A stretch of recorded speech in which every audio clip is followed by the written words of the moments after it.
Alright, it's TJ. I'm back with the finishing of the Xbox that we originally repaired the trace damage on. So we repaired the trace damage, so now the Xbox turns on, turns off appropriately. I ordered a laser assembly from AliExpress and I just received it. It took almost a month, so not too bad considering. But I don't know if this laser is going to work or not. So this is going to be a proof video of whether or not the laser assemblies you get from AliExpress are good or not. So we're going to go ahead and disassemble. So a few things we're going to do today.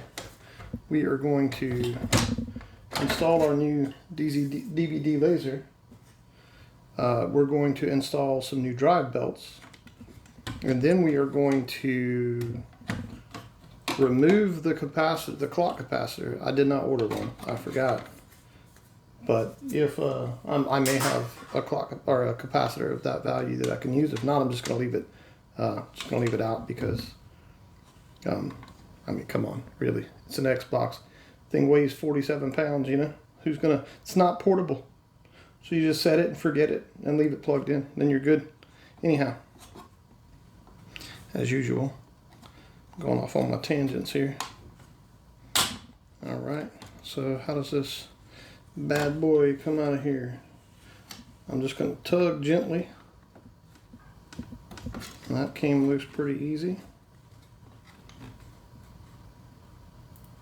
That came loose, so now we have the actual laser cable. So I'm going to go ahead and flip this up. So... And just so for your own knowledge, I did attempt to clean that laser with alcohol, and it did not work.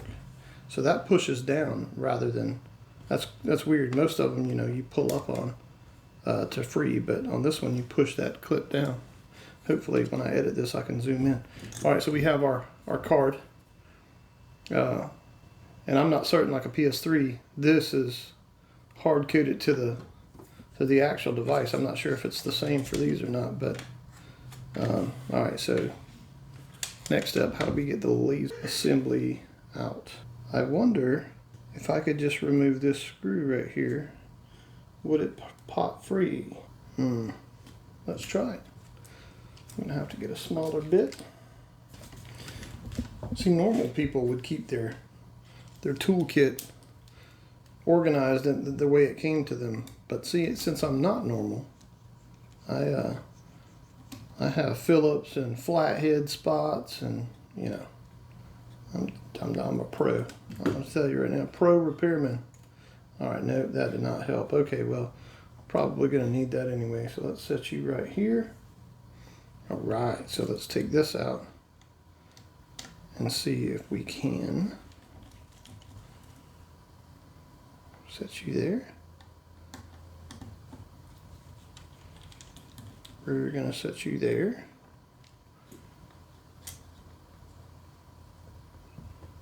And that has some kind of weird, okay. So it looks like it just pops out.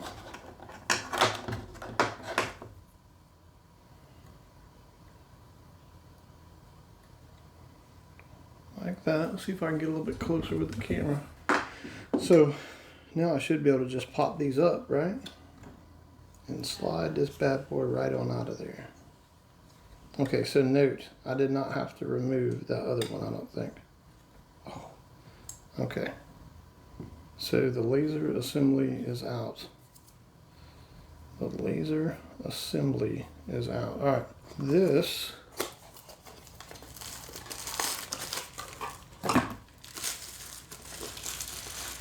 is our new laser. This is exactly how it came packaged. I don't know if this has a static solder protection or not, so I'm going to look and see if I can find something that looks like it needs to be desoldered. I do not see anything. Yeah, I don't see anything on that. I mean, it looks identical to this one, SOH D16. This one is SOH D16. I mean, I hope there's Is there anti-static? I better not confuse the new one with the old one. I would be in a big mess then. There is the adjustments you can make for your resistance on this laser, just like with a PS2. But I mean, I haven't had any luck doing that. And I mean, I've changed them in like 50 ohm increments to increase current to the laser, and it has not worked for me. But that's not to say that it doesn't work for other people, you know. But yeah, I don't see anywhere on here any type of static protection soldering at all. So I am going to take a risk and not, and I don't remember them saying on their website that, you know, you need to desolder any points. But all right, so well, we're gonna go ahead and put this back in here, trying not to destroy anything in the process. All right, so this is going to slide.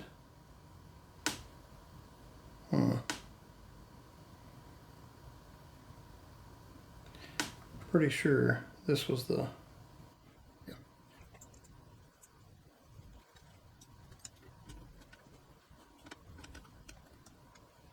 Put our little black caps back on.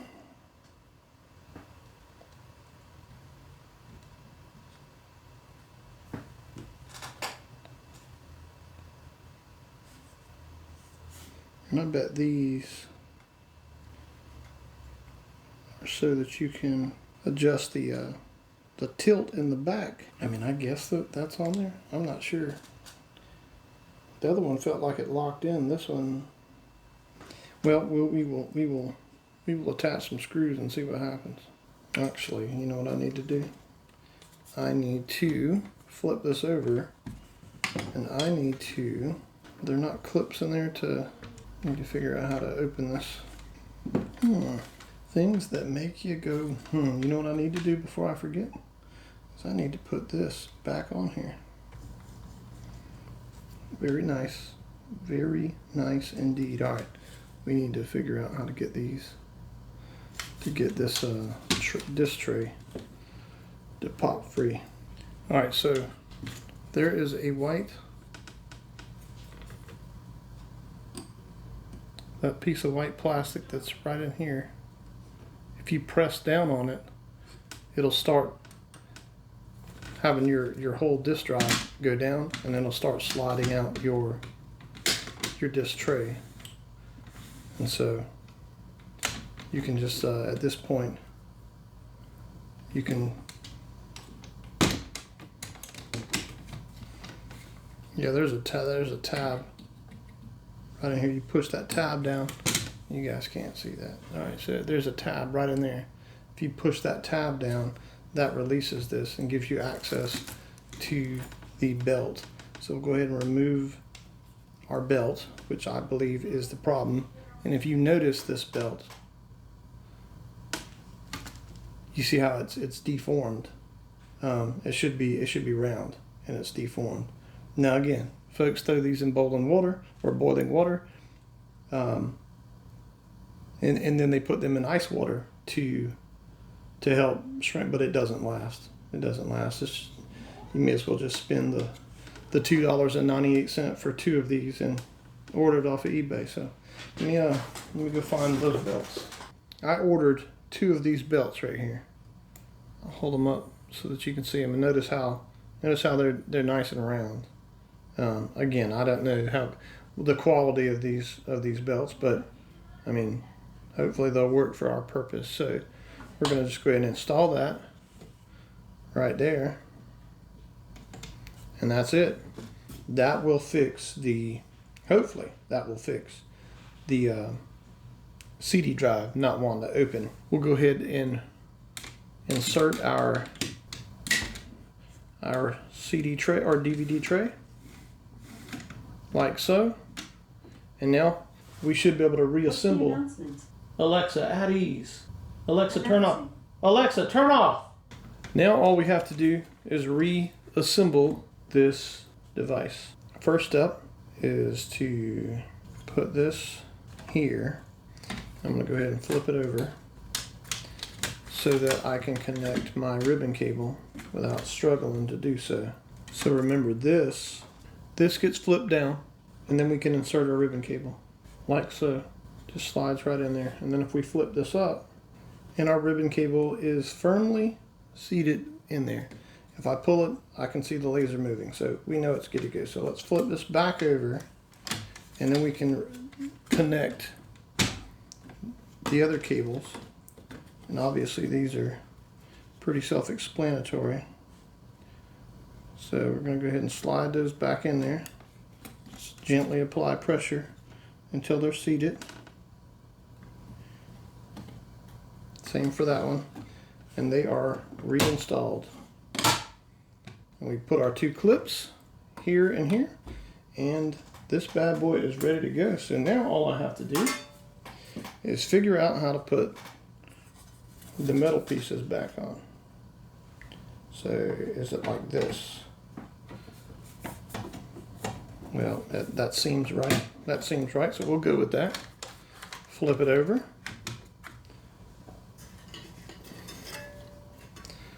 We're going to take this piece,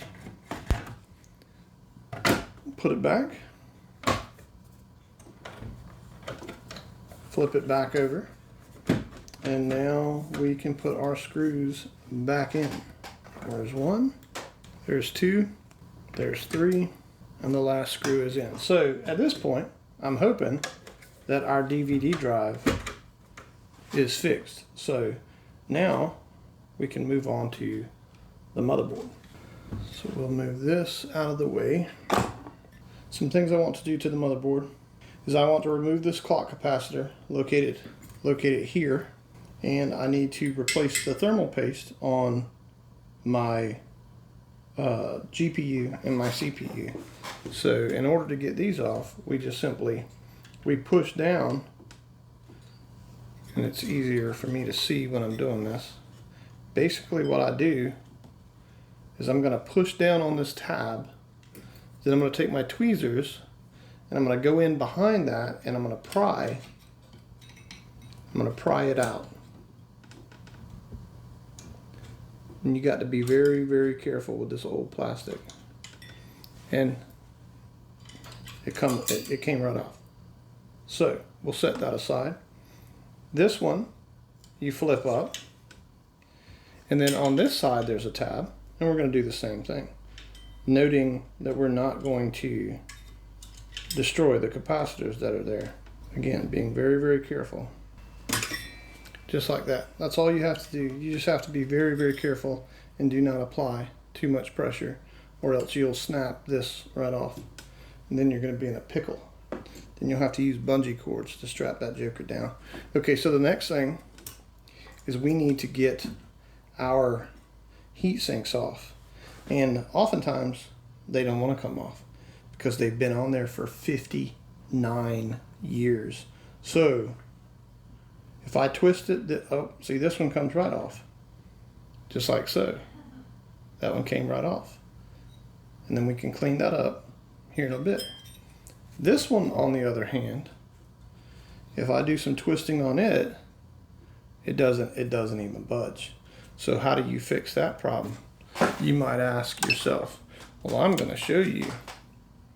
I am going to put about 300 degrees right on the top of that thing for a little bit, and then it should come right off. I'm going to burn my fingers most likely, but hey, it's all good. It's for science. That's what we say.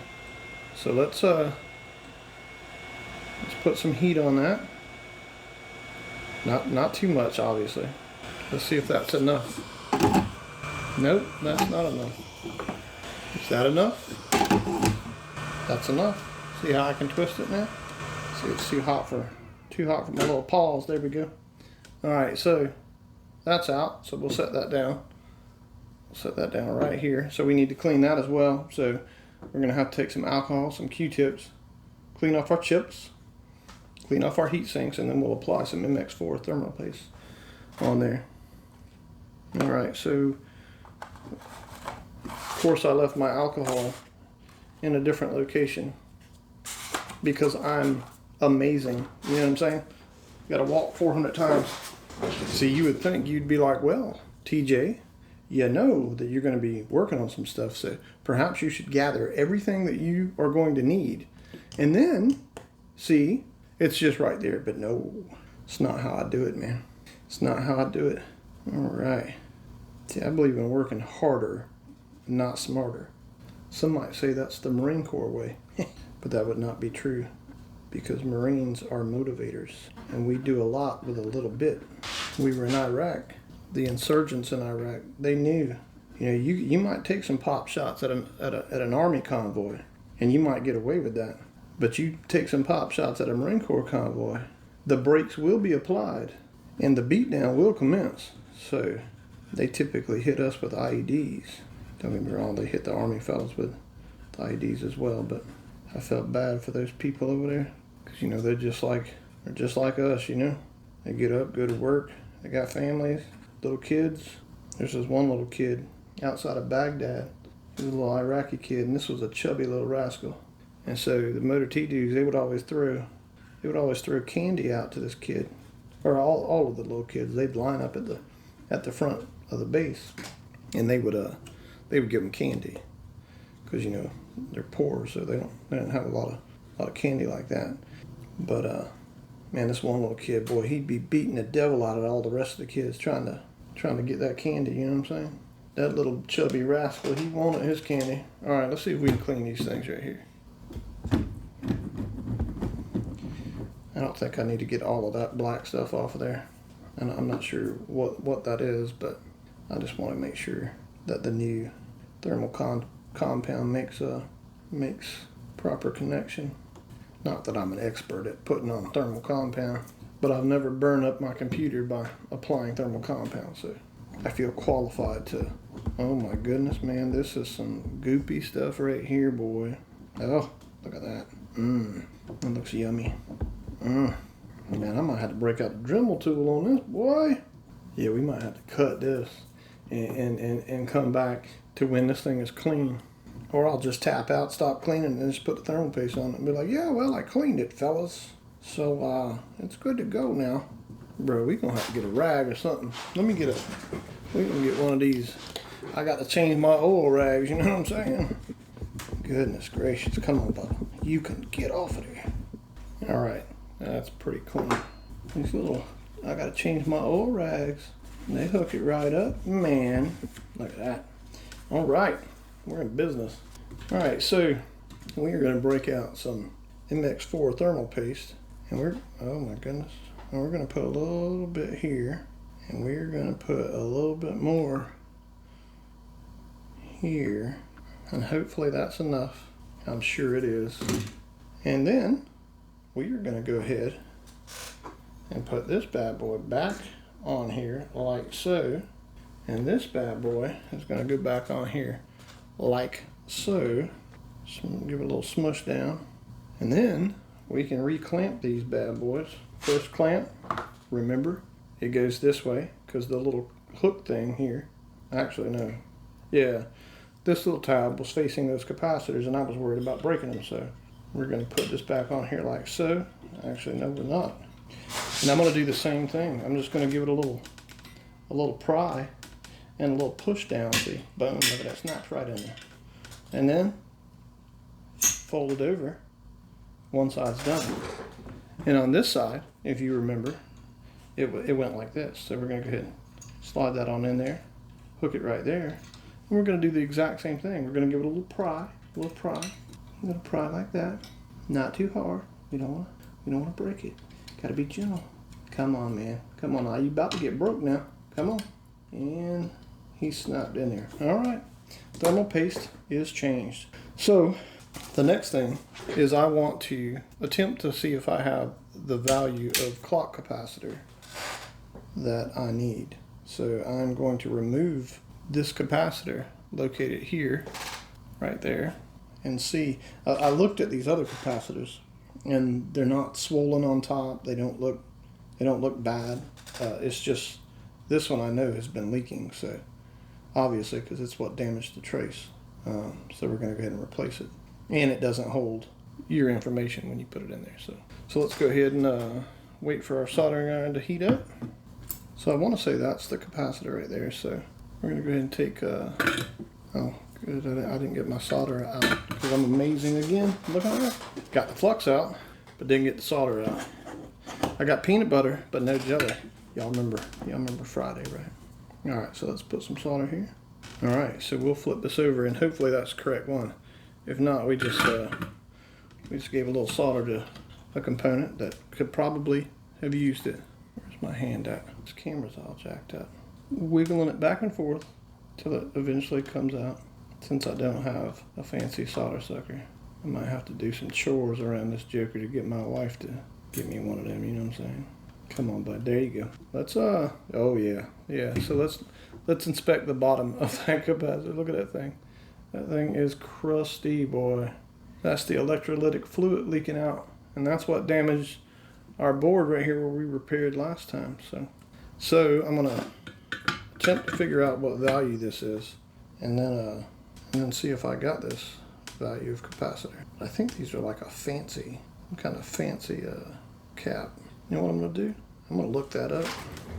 The clock capacitor that you need for an Xbox is a 1 farad 2.7 volt super capacitor. I do not have any types of super capacitors. You can take it out so it doesn't cause more damage and leave it. So I am going to give this motherboard in this area a little bit of a clean.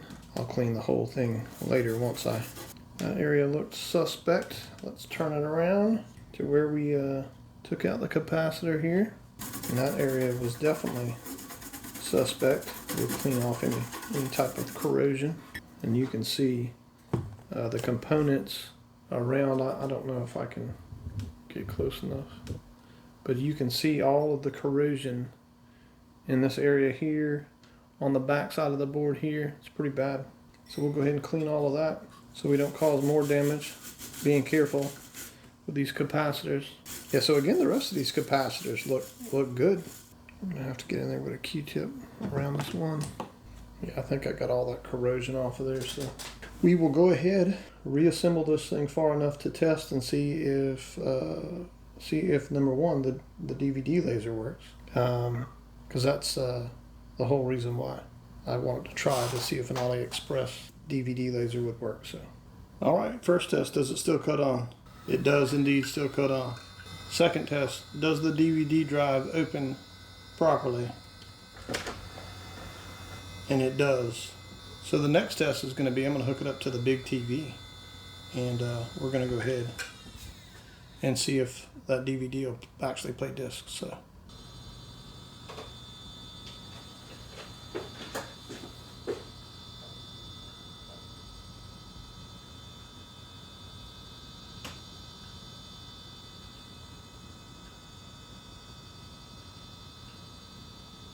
Well, it did not work.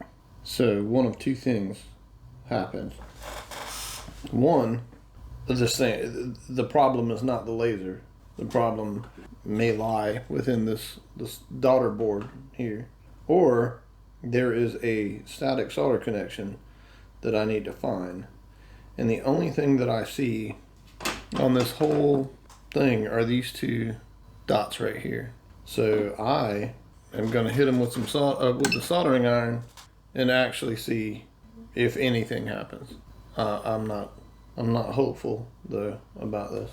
I'm definitely not hopeful. So we're going to put a little flux on these pads and touch them up with the soldering iron and see what happens.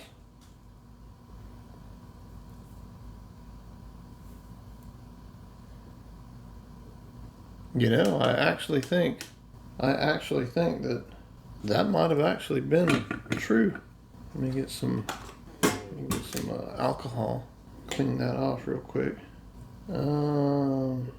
I just can't tell. I can't see that closely. They look different. They definitely look different than they did. We'll put it back together and see if that made a difference. Test number 2.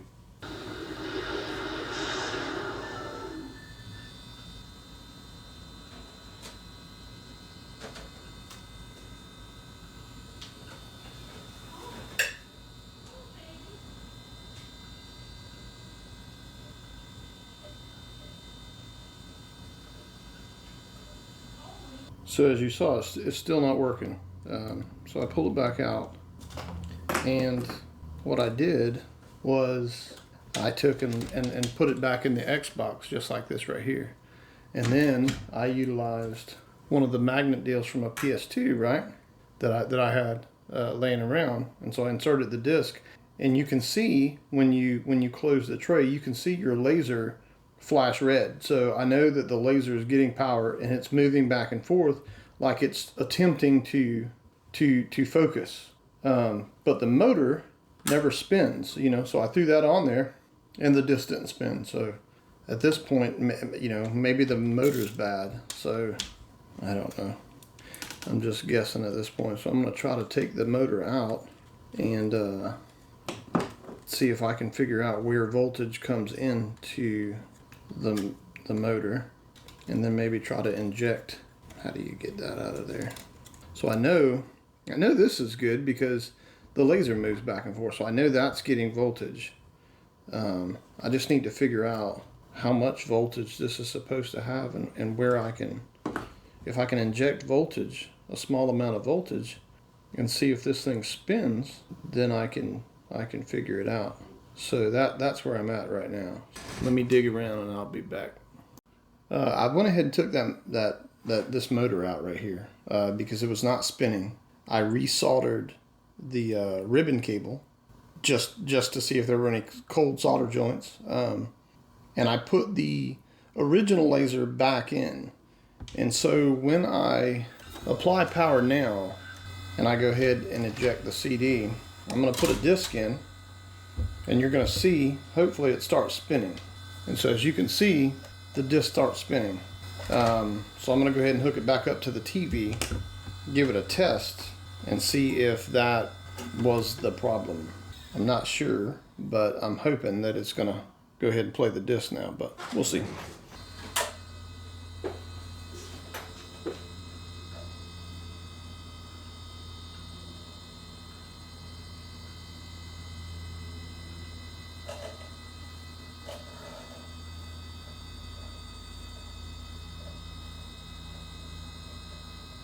Well, as you can see, the disc spun up fine. I could see the laser through the actual disc itself, but it told me that it couldn't read it. So I'm going to take it back out, put the new laser back in, and see what happens. Well, it's official. I'm tapping out.